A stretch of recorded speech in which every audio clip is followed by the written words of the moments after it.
네, SS 본격적으로 시작하겠습니다. 사실 오늘 증시가 올랐다고 웃을 수만은 없는 게 삼성전자를 제외하면 다른 종목들은 재미가 없었습니다. 그렇기 때문에 개인 투자자들의 체감 지수는 낮을 수밖에 없었을 텐데요. 전문가들은 어떻게 오늘 증시를 분석을 할까요? 증권대학 김동규 대표와 한맥투자증권 WM센터의 변원규 대리께서 자리했습니다. 두 분 어서 오십시오. 안녕하세요. 네, 먼저 김동규 대표님께서 네. 판단을 해주실까요? 네. 일단은 지금 가장 중요한 부분들이 이제 수급적인 측면이 될 것으로 보여지고 있습니다. 수급적인 측면에서 본다면 전일까지 4거래일 동안 외국인들이 매도를 했었고, 오늘은 또 장중에 계속해서 개인들이 사고 외국인들은 파는 구도, 이어서 개인들은 사고 외국인과 기관의 쌍끌이 매도가 나왔었는데, 또 장 막판에는 외국인만 사는 이러한 수급 형태로 좀 변화가 됐습니다. 전반적으로 주말을 앞두고 눈치 보기가 오늘은 좀 심했다라고 볼 수가 있기 때문에 네. 오늘의 좀 수급 구도는 좀 의미가 없는 것으로 보여지고 있고, 어제까지 본다면 외국인들이 4거래일 동안에 1조 원대를 매도했습니다. 이 부분들은 금년 들어서 가장 장기간이고 가장 큰 규모라고 좀 할 수가 있겠는데요. 지금 수급 상황에 비춰봤을 때는 우려할 만한 수준입니다. 그러니까 절대적인 규모는 작지만 전적으로 외국인들의 수급에 의존하고 있는 상황이기 때문에 외국인들이 사지 않는 가운데서 지속적인 상승을 좀 기대하기가 어려운 상황이기 때문에 시장의 매매 주체들이 외국인들이 지금 어떠한 추세로 매매를 하고 있는지에 모두가 이제 귀추를 주목하고 있는 그러한 상황이죠. 금년도 1월부터 누적 순매매 동향을 표를 통해서 좀 일목요연하게 정리를 해서 살펴보도록 하겠습니다. 네. 지금 좀 표를 좀 비춰주시면요. 금년도 1월 달부터 누적 순매매 동향을 보시면 제일 위에 있는 곡선이 이제 외국인들의 순매매 현황인데 1월 달에 좀 가파르게 매수했죠. 2월 달에는 좀 둔화되는 흐름이 나타나더니 3월 달 들어서는 완전히 좀 꺾이고 있는 그렇죠. 이런 흐름을 예. 보여주고 있습니다. 기관들은 좀 그 중립적인 스탠스를 취하고 있고요. 개인들은 그동안에 매도에서 지금 매수로 전환되고 있는 이런 흐름이 나타나고 있습니다. 개인들의 매도가 좀 매수가 강화된다면 외국인들은 좀 더 팔 것으로 좀 보여지고 있는 그러한 상황이고요. 어쨌든지 간에 3월 들어서 외국인들의 매수 강도는 현격하게 둔화되고 있는 그러한 시점이다라고 볼 수가 있겠는데, 그러한 이유들을 본다면 외국인들이 매도하는 이유는 그동안에 이제 작년 말까지만 해도 굉장히 저평가된 종목이 많았죠. 네. 우리나라 일반적으로 국가 퍼의 밴드가 8에서 12 정도 수준에서 왔다 갔다 한다고 봤을 때 그 저점에 있었기 때문에 굉장히 싼 종목군들이 많았습니다. 그렇지만 이후에 이제 지속적으로 주가가 순환매가 돌면서 어느 정도 올라온 상태에서 이제는 싸 보이는 종목이 없죠. 그렇기 때문에 지금부터 이제 외국인들이 순매수가 들어오기 위해서는 싸 보여야 됩니다. 싸 보이기 위해서는 지금 기업의 이제 현 상태에서는 실적이 좋아지는 방법밖에 없겠죠. 그래서 실적 개선이 이루어지지 않고는 외국인들의 순매수 강화를 좀 기대하기는 힘든 국면이다라고 좀 볼 수가 있겠습니다. 그래서 3월 달 이후에 우리 국내 기업들의 실적이 좀 개선되는 추이가 확인이 돼야만 추가적으로 외국인들의 순매수는 들어올 수 있다라고 좀 정리를 하시면 좋을 것 같고, 네. 지금과 같은 상황 속에서 즉 기업들의 실적이 개선되는 부분들이 확연하게 나타나지 않는 이러한 구간에서는 외국인들의 스탠스는 중립적이거나 혹은 순매도 기조로 전환될 가능성이 좀 많은 그러한 상태입니다. 그래서 여러분들이 기업들의 실적 부분들 잘 살펴보시고요. 전반적으로는 시장의 흐름을 본다면 계속해서 말씀드렸지만 1970에서 2050포인트대의 좁은 박스권 안에서 움직여지고 있는 그러한 상황입니다. 차트로 한번 봐볼까요? 예, 지금 한번 차트를 보시면서 말씀드리면요. 좋습니다. 지난번에 이제 더블탑에 대한 우려를 말씀드렸는데 쌍봉을 형성한 이후에 주가가 내려왔죠. 내려왔는데 조정을 받고 올라가주면 좋은데 네. 일단 전저점을 살짝 깬 상태에서 지금 올라가고 있습니다. 그렇기 때문에 기술적으로 본다면 이번에 2050포인트를 넘는 상승이 좀 나오기는 조금 어렵지 않겠느냐. 저항대로 좀 여겨지고 있는 라인이 2050포인트인데 여기를 바로 넘기 위해서는 외국인 수급이 좀 개선되어야 된다라는 부분들을 말씀드릴 수가 있겠고, 그동안에 이제 아직까지는 저점은 1970포인트를 훼손한 상황도 아니고요. 그렇다고 해서 고점이 2050포인트를 넘어간 상황도 아닙니다. 지금 박스권의 밴드가 80포인트 정도밖에 되지 않기 때문에 한 번에 큰 변동성이 나온다면 박스권의 상단부를 돌파하든지 네. 하단부를 이탈하든지 방향성이 좀 결정될 것으로 보여지는데, 상하단부 어디를 터치하게 된다면 변동성이 좀 굉장히 커질 것으로 예상이 되고 있습니다. 그렇기 때문에 미리 좀 무리한 예측에 기반한 매매보다는 조만간에 방향성이 결정될 때 좀 적극적인 매매에 동참하시는 게 좋을 것으로 보여지고 있는 상황입니다. 이탈하는 쪽으로 무게가 쏠릴 수 있다라는 말씀이시군요. 지난해 말까지 싼 종목들이 많았는데 이미 순환매가 돌면서 많은 업종들이 올랐고 또 그런 싼 종목들은 외국인들이 다 사갔기 때문에 지금은 굉장히 중요한 변곡점에 놓여 있습니다. 자, 글로벌 이슈들을 함께 살펴보겠습니다. 이번 주에 악재로 작용했던 그리스의 우려감, 또 서물없이 동시만기, 또 중국 악재 이런 것들이 그래도 마무리가 됨으로써 긍정적으로 좀 확인이 됐다라는 평가입니다. 그리스 속보가 좀 들려옵니다. 국채교환 동의 비율 85.8%로 오늘 오후 이제 3시에 한국 시간으로 발표가 된다라고 했는데 당초 90% 이상이 참여하면 그게 가장 좋은 시나리오였는데 85.8%로 지금 나온 것으로 판단이 됩니다. 이번 주에 증시 화두였던 그리스 국채교환의 민간 채권단 참여율이 85.8%인데 어떤가요? 지금 예상치가 워낙에 좀 광범위했기 때문에 그럼 그리스의 좀 굴레에서 벗어날 수 있다. 디폴트는 면했다라고 볼 수가 있는 겁니까? 네, 맞습니다. 지금 초기 우려와 달리 그 그리스 국제교환 참여율 비중이 지금 85.8%로 일자 보도가 됐는데요. 만약에 지금 이 국제교환이 제대로 되지 않으면 그 집단행동 조항을 발동을 통해서 CDS 프리미엄이 급등을 할 수가 있습니다. 그렇게 되면 전반적인 금융 시스템 불안이 올 수 있었기 때문에 그 우려가 있었는데요. 다행히 85.8% 수준을 보여줬기 때문에 지금 1차적으로 큰 고비는 넘겼다고 판단이 됩니다. 근데 하지만 앞으로 그 유로 재무장관 회의에서 그 합의율에 대한 그 합의가 있어야 되고요. 이후에 이제 IMF와 ECB 간에 그 구제금융에 대한 그 참여 비율 합의가 또 있어야 되기 때문에 좀 약간의 몇 가지 고비가 더 있고요. 마지막으로 그리스 내부 문제에서는 그리스 5월 총선 이후에 만약에 그 새로운 정부가 생각이 된다면 국민의 반발이 심한 긴축 이행안을 충실히 시행할 수 있는지를 지켜봐야 할 것 같습니다. 네. 자칫 참여율이 저조할 경우 그래서 디폴트 우려감이 있었는데 한 고비를 넘겼다라는 판단을 해주셨습니다. 네. 오늘 시장의 화두는 삼성전자와 두산그룹주입니다. 이마만큼의 큰 호재거리가 없을 것 같습니다. 김두기 대표님 직접 얘기를 해주실까요? 네, 자사주 소각인데요. 그 워렌 버핏이 가치 제고를 위해서 가장 좋은 방법 중에 하나는 자사주 소각이다라는 이러한 얘기를 했었습니다. 그만큼 자사주 소각은 주주 가치를 제고하는 데 있어서 도움이 되는 것은 좀 분명하다라고 좀 말씀드릴 수가 있겠고요. 두산은 보유적인 자산주 중에서 보통주 49.3% 그리고 우선주 50%를 소각한다는 결정을 공시를 했습니다. 이 금액으로 따지면 자본금의 14%가 넘는 수준이고요. 시가총액으로 환산하면 보통주의 16.4% 그리고 우선주의 경우는 6.5%에 해당하는 이러한 규모입니다.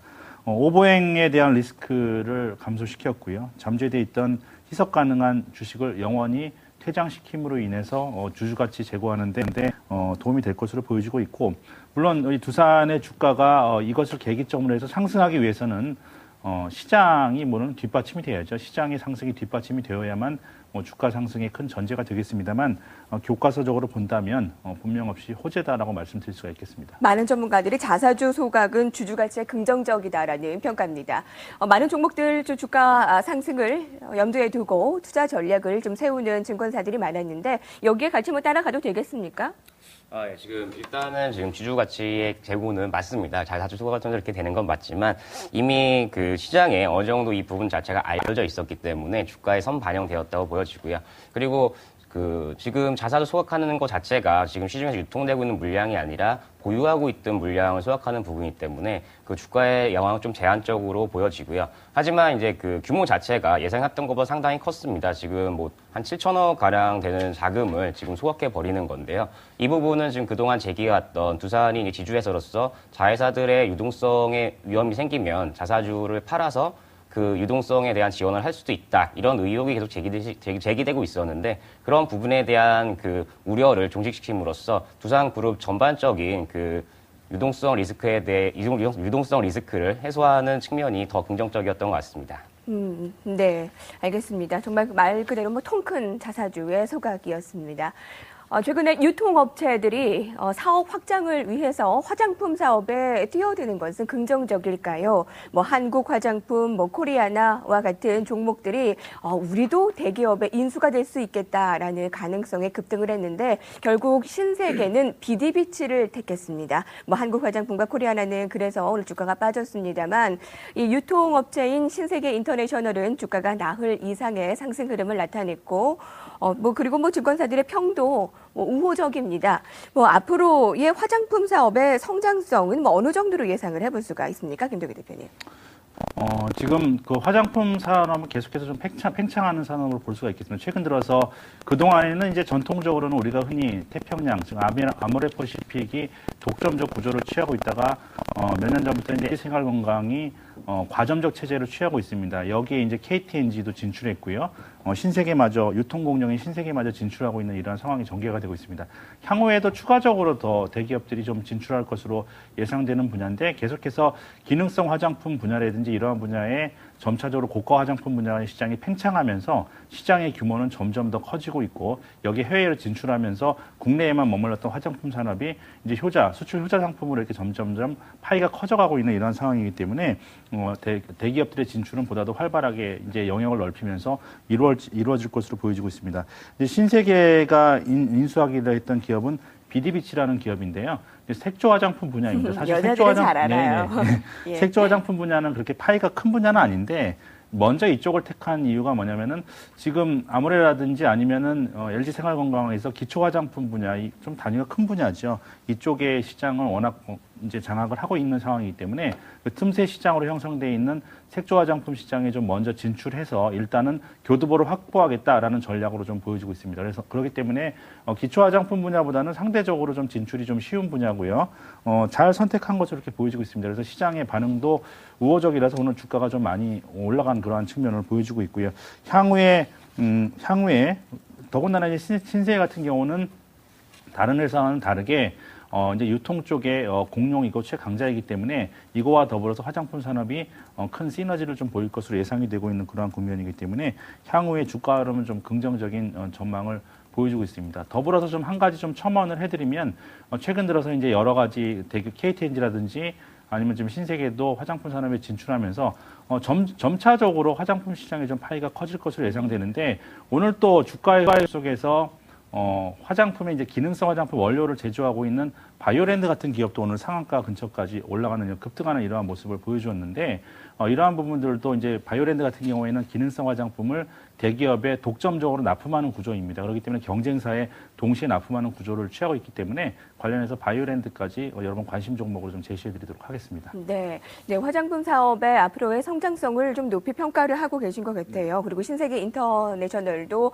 관심적으로 봐도 되겠다라는 의견 주셨는데 변론 기대리님의 의견은 어떠십니까? 예, 저도 뭐 마찬가지 의견인데요.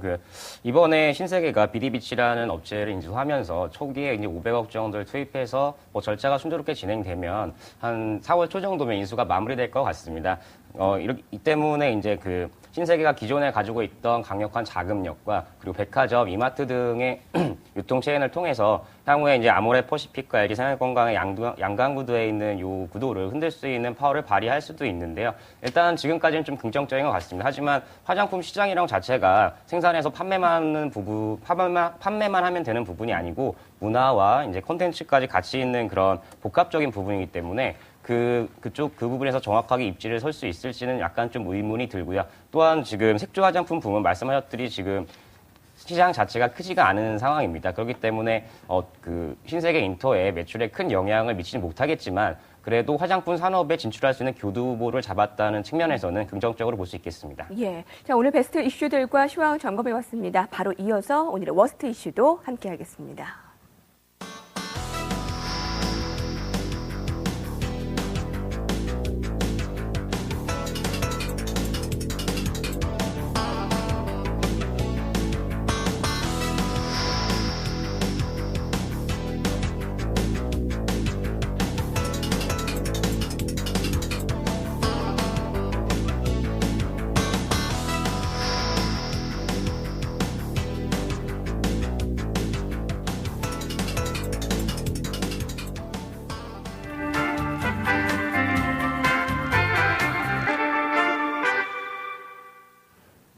네, 오늘 철강주가 시장에서 소외를 받았군요. 중국의 CPI가 예상치를 하회했습니다. 이 실물지표가 약세를 보이면서 또 중국의 부양책에 대한 기대감까지도 소멸되면서 최근에 철강, 화학, 기계와 같은 중국 비중이 큰 업종들의 좀 하락세가 꾸준히 나타나고 있는데 이 철강주의 대응 전략을 좀 세워주시면 좋겠다 싶어서 오늘 꼽아봤습니다.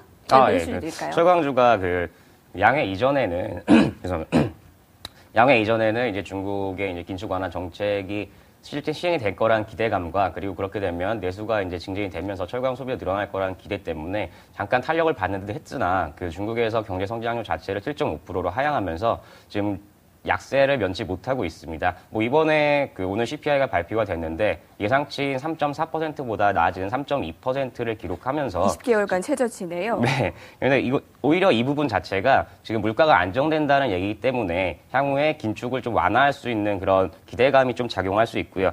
중국 철강주 같은 경우에는 지금 지난 지급 준비율 인하 이후에 중국의 철강 가격은 소폭이나마 상승을 했습니다. 하지만 그 상승폭 자체가 좀 약했고요. 그리고 두 번째로 이제 중국에서 소비 진작을 펼치면서 이 부분 자체가 민간 건설 쪽으로 간 게 아니라 토목 등의 이제 인프라 부분에 좀 우선적인 정책을 실시할 거기 때문에 철강 소비 중국 내부 철강 소비의 56%를 가지고 있는 민간 소비 부분이 좀 뒤쳐져 있어서 지금 철강주들이 좀 안 좋게 가고 있는 거고요. 하지만 3월이 철강 산업의 계절적 성수기이고 그리고 이제 인프라 쪽을 한 이후에 하반기에는 이제 민간 쪽도 투자가 활성화될 수 있기 때문에 이 정부 정책이 민간 소비에 영향을 미치는지 여부가 좀 판단된 다음에 반등을 할 수 있을 것 같습니다. 예.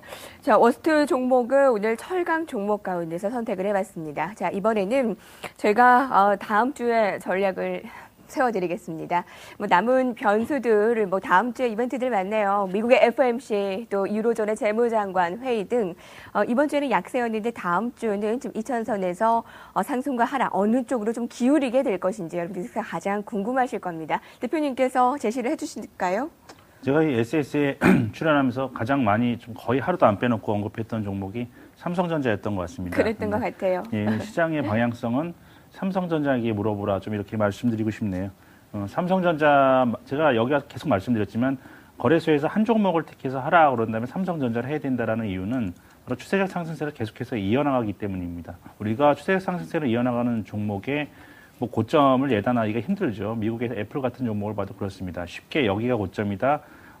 여기서 더 못 갈 것이다. 이렇게 예단하는 것은 어리석은 짓이라고 좀 할 수가 있겠는데, 이제 문제는 뭐냐면 시장의 퀄리티가 좋지 못한다는 거예요. 삼성전자가 올라가는 구간에서 다른 종목군들도 따라서 올라줘야지 시장의 퀄리티가 좋은 건데, 다른 종목군들은 전혀 뒷받침되지 못해주고 있는 상황에서 삼성전자만 올라가다 보니까 착시 현상, 즉 지수는 올라가는 것처럼 보이고 덜 떨어지는 것처럼 보이는데 실질적으로 주변의 종목군들을 보면 대형주들이 사실상 좀 떨어지고 있는 이런 모습을 보여주고 있기 때문에 시장의 퀄리티는 좋지 못하다라고 좀 볼 수가 있겠습니다. 이러한 상황 속에서 삼성전자가 지속적으로 올라준다면 그나마 지수 방어는 되겠지만 삼성전자마저 떨어지게 된다면 지수가 좀 큰 폭으로 떨어질 수 있기 때문에 이러한 부분들 삼성전자의 움직임 우리가 매매를 하던 매매를 하지 않던 간에 우리가 좀 조심스럽게 볼 필요가 있다라고 좀 말씀을 드릴 수가 있겠습니다. 가장 더불어서 이제 글로벌 환경에서 가장 중요한 측면으로 이제 유가의 부분을 제가 말씀을 드렸었는데 차트를 통해 봐주세요. 유가 흐름을 한번 차트를 통해서 좀 살펴보도록 하겠습니다. 지금 흐름을 보시면 지난번에 고점이 됐을 때 제가 110불대가 좀 넘어가면 안 된다라고 말씀드렸는데 이 110불대에서 좀 안정화되는 모습을 보여주고 있습니다만 또 이틀 동안 좀 반등이 나오고 있는 이러한 국면입니다. 그래서 향후에 다음 주에 유가가 이제 110불을 만약에 넘어간다면 지금 주식 시장에만 유동성이 풍부한 게 아니라 상품 시장에도 유동성이 풍부한 상태이기 때문에 투기적 자금들이 추가적 상승을 얘기하고 급격하게 따라붙을 가능성이 많습니다. 그렇기 때문에 110불대를 넘어가면 좀 위험 신호가 될 수 있다. 글로벌 환경에 있어서는 유가의 측면에서 110불을 넘어서는 안 된다라는 부분 말씀드리겠고요. 지금 외국인 수급에 있어서 가장 중요한 방향성을 쥐고 있는 것은 환율이라고 볼 수가 있겠는데 환율도 차트로 볼까요? 예, 환율 역시 차트를 통해서 점검을 해드리도록 하겠습니다. 네, 지금 환율 차트를 보시면 계속해서 좁은 밴드 안에서 좀 위태롭게 옆으로 횡보하고 있는 모습, 즉 방향성을 아래로 잡을까 위로 잡을까 지금 고민하다가 밴드 안에서 좀 머물고 있는 모습을 보여주고 있는데 아래로는 1110원대, 위로는 1130원대 밴드 안에서 이제 환율이 움직이고 있는 이러한 상황입니다. 위로 가도 안 좋고 아래로 가도 안 좋다고 말씀드렸죠. 그러니까 아래로 가게 되면 외국인들이 환율의 추가적 하락을 기대하고 배팅을 해야 되는데 지금 그러한 부분이 어렵기 때문에 아래로 내려가도 좋지 못하고 위로 올라가면은 팔아야 되는 그런 상황입니다. 환차손이 당장 있기 때문에 주식의 문제는 나중에 문제고 일단 환차손을 입으면 안 되죠. 그렇기 때문에 환율이 올라가서는 안 되는 이러한 상황이기 때문에 1차적으로는 전고점대인 1130원대 그리고 2차적으로는 1150원대를 넘어가게 되면 외국인들의 매도 기조가 좀 강화될 수 있다는 부분 여러분 염두에 두시고 대응하시기 바랍니다. 주변에 뭐 중국이다, 그리스다, 뭐다 여러 가지 지금 이벤트들이 산재하고 있지만 네. 개인 투자자들이 이런 것을 다 가공하면서 글로벌 환경을 다 보고 그 다음에 국내 환경을 보고 그 다음에 우리나라 주식시장을 보고 그 다음에 내가 가진 종목에 이러한 것들이 어떻게 영향을 미칠 것인가를 가공해내는 것은 거의 불가능한 작업입니다. 그렇기 때문에 시장의 총체적인 방향성에 대해서는 몇 가지 단순 명료하게 여러분들이 네. 기준을 세워두고 대응하지 않으면 실전에서 적응을 할 수가 없어요. 여기저기 하루 종일